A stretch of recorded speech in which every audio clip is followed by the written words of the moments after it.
Hello there. My name is Steve Duckett, and I'm the host on this edition of In Our Community on KMVT. And today our guest is Prashant Marathay, the founder and principal of Infinite Options. And Prashant has had a distinguished career in Intel, Apple, and recently in Google. And now he's started a company, a most unusual company, that develops people, products, and careers. Welcome to this program. Thank you, Steve. I appreciate it. Okay. So in the past, people have heard a little bit about your company, but perhaps we could get an update on it and find out more about how you actually started the company. What gave you the idea? Because as a technology guru, you could have started dozens of companies, but why did you choose this one? So it's good to be here. Thank you for the question. The reason this particular company got started is out of need. A number of my friends couldn't find jobs even though they were skilled in computer science or in software engineering. So I started a company that would give them the experience that they needed to be able to make it in the real world, if you will, to go off and find those kind of jobs. And so through a combination of mentorship and interesting projects, we've been able to amass a number of people to help work and propel these projects so that they become something that helps mankind, and at the same time they're able to develop the skills that will help them in their career. Mm-hmm. Oh, that's wonderful. That's wonderful. So seems like your company really focuses on mentoring people. Have you had in your life a mentor that somehow changed your whole career? I haven't necessarily had one particular mentor, but I've seen the benefit of mentorship. And there have been people throughout my life who have given me guidance. What I wanted to do was take that to the next level, to really be a mentor to a number of different people in a number of different technologies and help them achieve what it is that they ultimately wanted to go and do. So I almost start most of the interviews with, tell me a little bit about yourself and tell me what you want to achieve, what your next step is. And then I try to figure out how can I put them in a situation where they're able to achieve what they want. At the same time, we can further some of the different projects and ideas that we have going on within Infinite Options. I think that's just a great business model. I'm impressed. So maybe you could tell us a little bit about some of those products. Sure, absolutely. There are a number of projects that are kind of going on. I'll just give you an update on a few of them. One of them is an application that we've created. So it's a mobile application, and what people can do on that application is connect with farmers at farmers markets. So there is a trend where people want to be able to eat healthier. They want to know where their food is coming from, and they want to have some sort of connection with the ground. So what this application does is it allows farmers to post what produce they have available, and consumers can then select the farmer that they want to build a relationship with, order produce directly from that farmer, and then we arrange for delivery of that to the customer. So the application is now available on the variety of platforms, and we have started getting customers, and we've got a marketing team which is now helping us grow that, and we're starting to expand into different geographies. We're in San Jose right now, in South San Jose. We're going to expand into Evergreen and also expand into Santa Cruz area. So that project is literally growing organically. We also had another project which is a robotics project, and we've now got that so that the robot is built. We've integrated the technology so it's actually operating wirelessly, and the robot is getting to the point now where it can direct itself around a room. Wow, so that's interesting. Yeah. So it is a robot that's like one of those vacuum robos, but it actually goes around to look at. Exactly. We've designed it so that it helps videographers. So you can mount a camera on top of it. The robot will avoid the different obstacles so that you get the best shot you can and get a variety of shots. So instead of having just one still video camera of an object, this robot can maneuver and give you different perspectives throughout the room while still focusing on the shot that's important to you. Wow, that's great. You know, my son is an audio engineer, and he'd love to have one of those with microphones on it There to you go. around. Exactly, exactly. Okay, that sounds like a fascinating project. It How is. big is the robot? The robot it's about this big. In fact, we've got a picture on our website.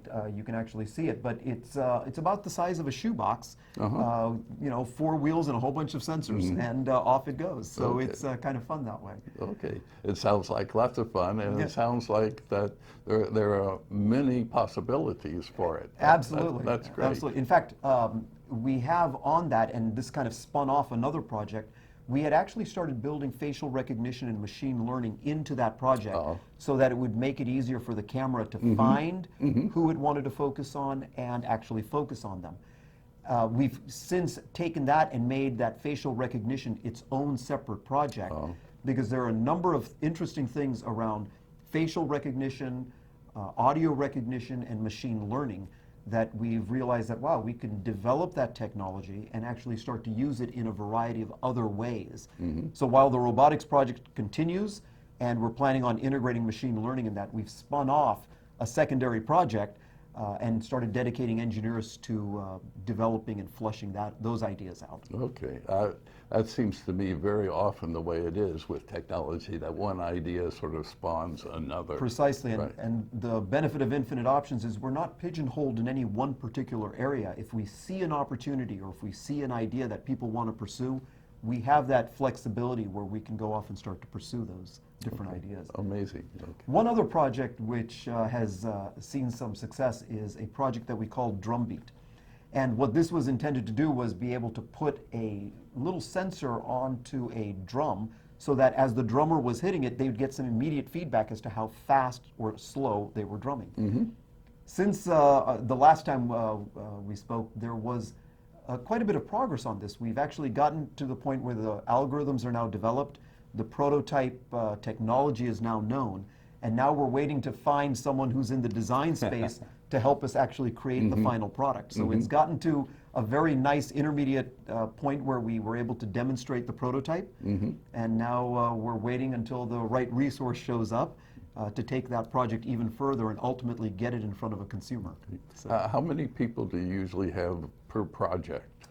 we have right now about 14 to 15 people working with us. The largest project has about 6 people on it. The smallest project has 2 to 3 people on it. So the team sizes range from 2 to 6, kind of is the way it is. Okay. Depending on the project need, depending on the project complexity, and also the participants' interests. Because people's interest, they might be able to accomplish something and then they say, you know what, I'd like to try that. And we have the flexibility to be able to move people on to other projects they find interesting. Okay, well that's great. Now I know that in your own career you had developed methodologies to help you quickly go through a project, focus on it without distractions and whatever. Yeah. And so I presume that not only are you using these with your new company, of course, but also that's part of the mentorship and training program of the people involved. Exactly, exactly. I'll share a couple with you that I use quite a bit. The building block on it, my background is chemical engineering actually, so I have a master's in chemical engineering and just didn't do a whole bunch in chemical engineering specifically. But one of the principles in chemical engineering is called the mass balance, and that applies throughout physics, throughout science. You can't create or destroy matter. So whatever you put into a system has to somehow exit the system.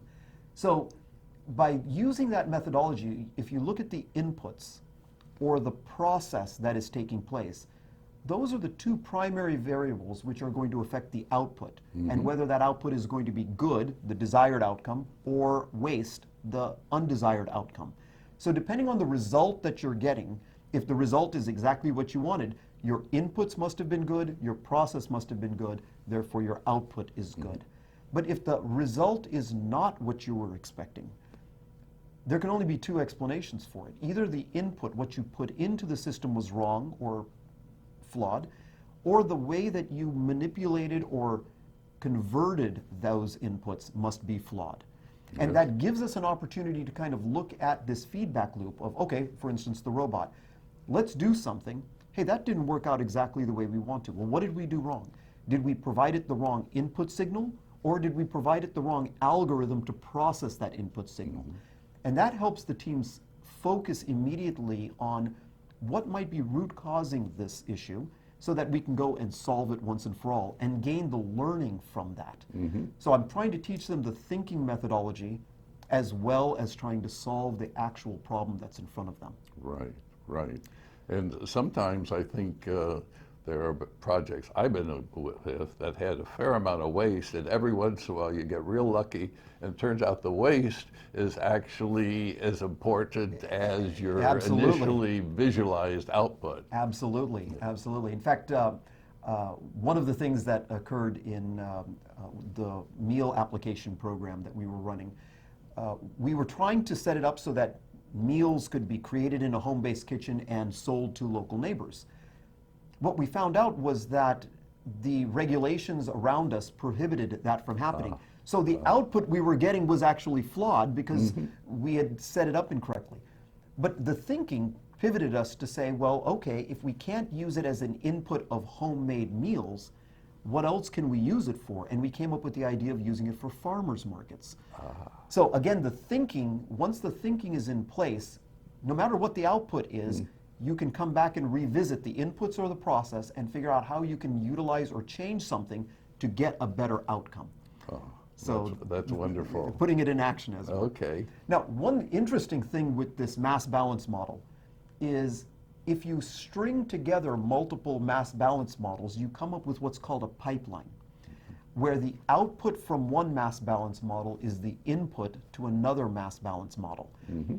And as you string these along, you end up with the pipeline. So you can predict what the very, very first input would be, and then map it all the way to what the final outcome might be. And now, if something has gone wrong, it's very easy to kind of zero in on what part of the process could be contributing to this flawed output. Where is the waste being generated?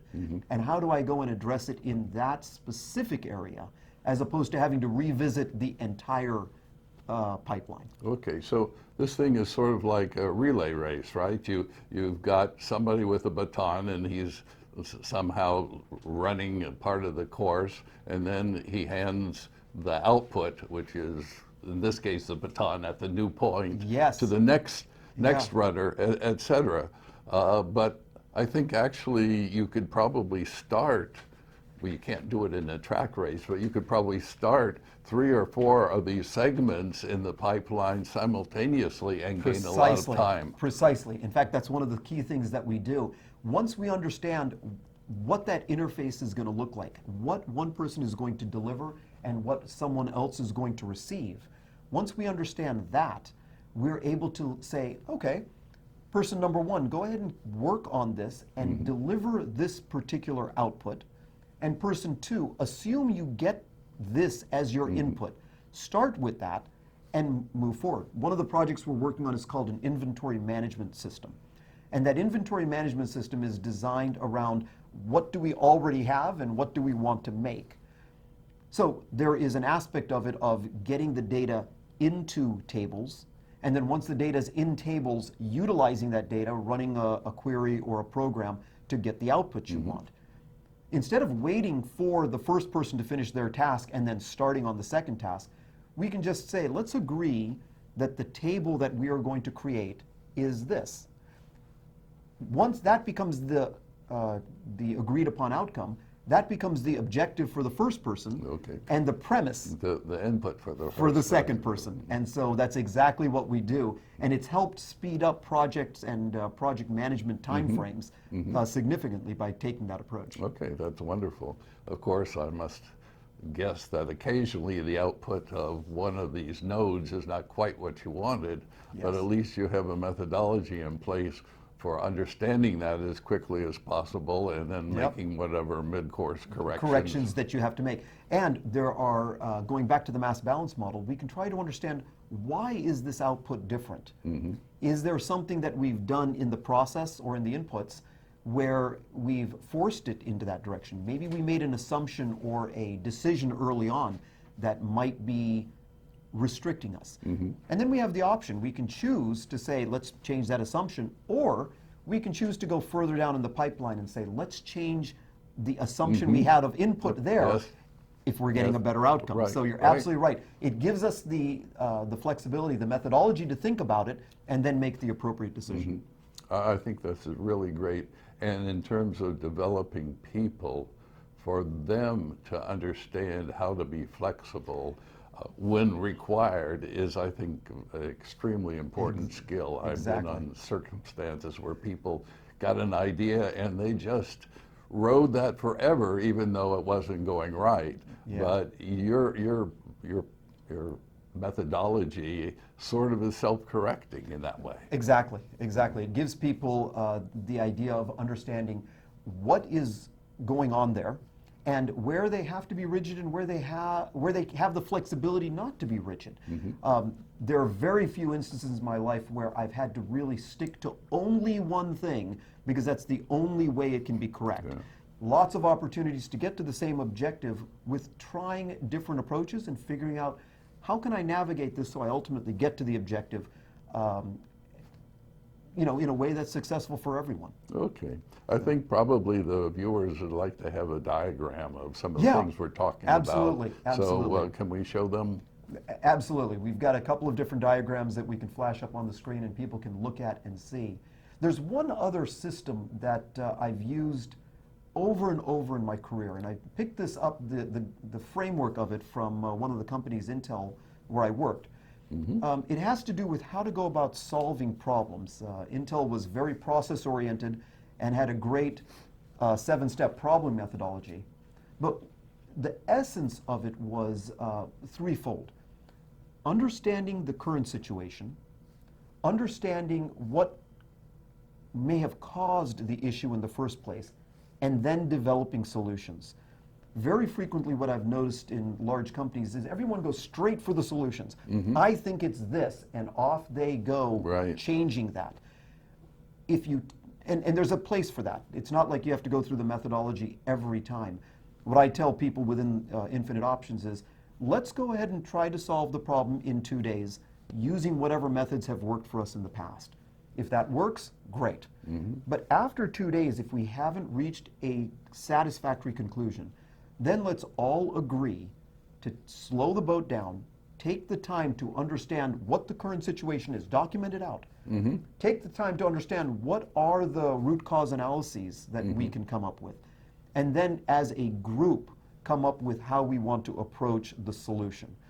And when I've slowed the situation down to that point, we've been able to actually come up with a number of good solutions that way. Okay. Excellent. Well, these things, methodologies are always sort of what you might call tactical. Yes, Okay. yes. Somehow, in most situations, you've got an overriding, call it a business philosophy. I don't know what you want to call it. That is sort of the overguide of your thinking. Yes. And I'm sure that you've got one of those. We actually use a couple of them. The one that is probably the most prevalent to us is the concept of a North Star. You can phrase that however you want to phrase it, but ultimately it is understanding what your objective is and keeping your eye on that objective and not getting distracted along the way.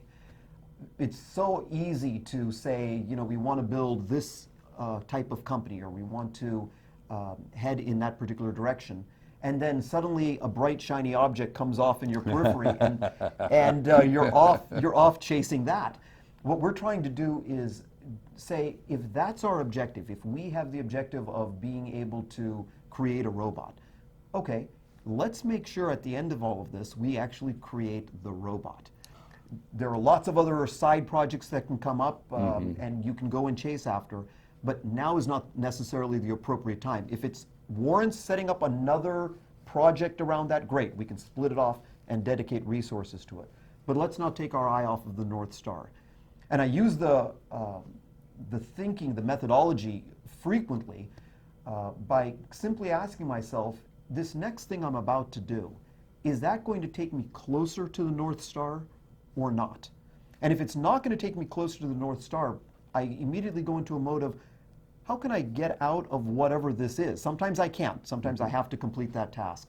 But if it's not really getting me toward my objective, then how can I change what I'm doing right now so that I do something which does take me closer to that North Star?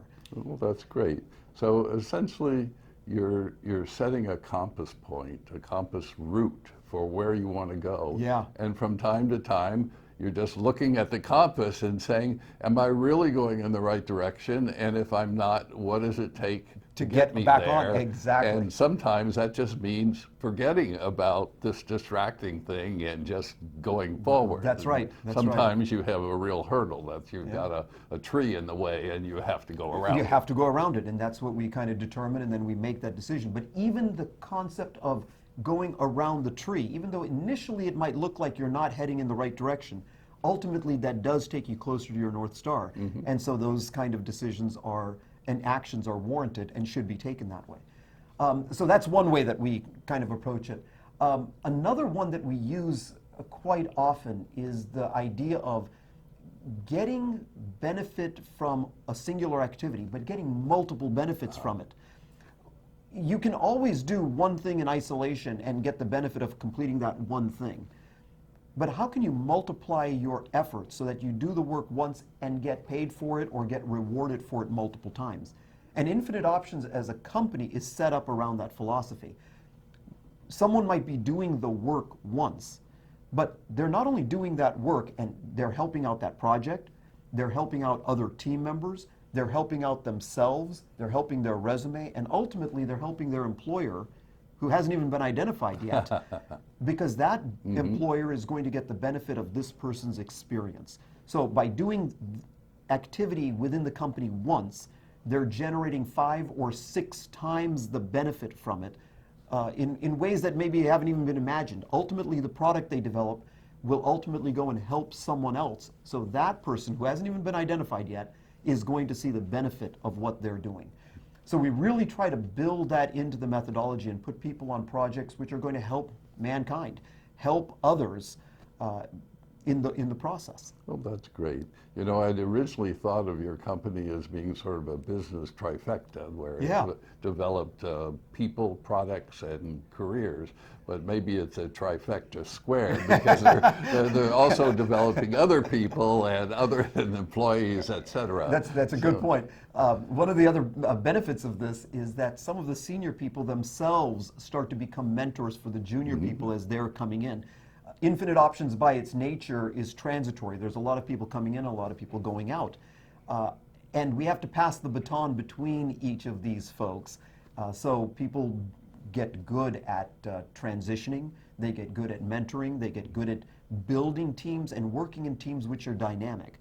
So another benefit that kind of comes from the whole thing. Right, exactly so. Yeah. Well, that is really great.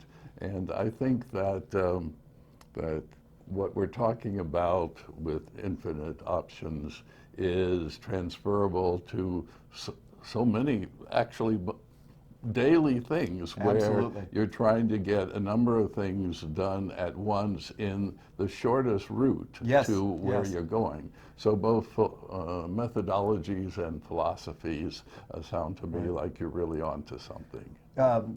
It's funny you say that. We have a lot of seminars that we also host within Infinite Options, and we host a seminar on time management.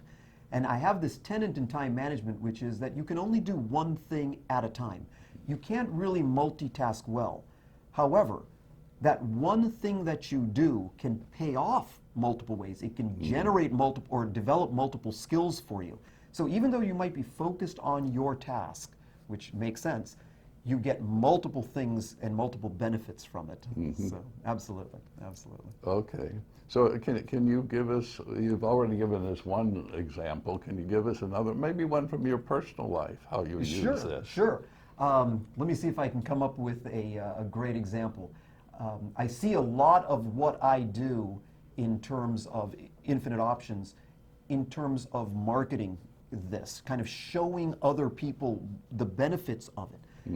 So we're trying to come up with a win-win even from that. There are a lot of organizations out there that want guest speakers. So we're trying to go out into the community and speak to them and kind of show what we're doing, how we're doing it, the methodologies we have. So if they know of people who are trying to get into the workforce or who are trying to transition into the workforce, they can start referring people to us, and we can help more people than we can reach just on a one-on-one basis. Try to crowdsource this a little bit and have other people help us find people to work in our system. Right. So. Oh, that's really great. Well, let's go back just a little bit to, you know, how you did this, because you're doing it on a shoestring. Yes, are you not? yes. In fact, we've turned the whole business model kind of on its head. We're trying not to spend any money. And the reason for that is, if we have to go out and constantly fundraise, we're spending a lot of time asking for money rather than helping the people that we're trying to help. So we do this purely as a volunteer kind of basis. There are no paid employees, including myself. What we're doing is we're all there because we believe in the product and the concept and the idea. And then if something comes out of it, great, then we can all share from its benefits. But what brings us to the table is not the paycheck. What brings us to the table is the passion around the project. And that's what we're trying to foster. So everyone who's at the meetings and at our group sessions when we get together is there because they want to be there. That's fantastic. You know, it's really been a great session here, and I've learned quite a lot. I wish that earlier in my career I'd done some of the things that you've done, but it's just been marvelous talking to you, Prashant, and I look forward to more talks like this. And I'm Steve Duckett, the host on today's segment of In Our Community, and I'm wishing Prashant and all of the viewers a great day. Bye now.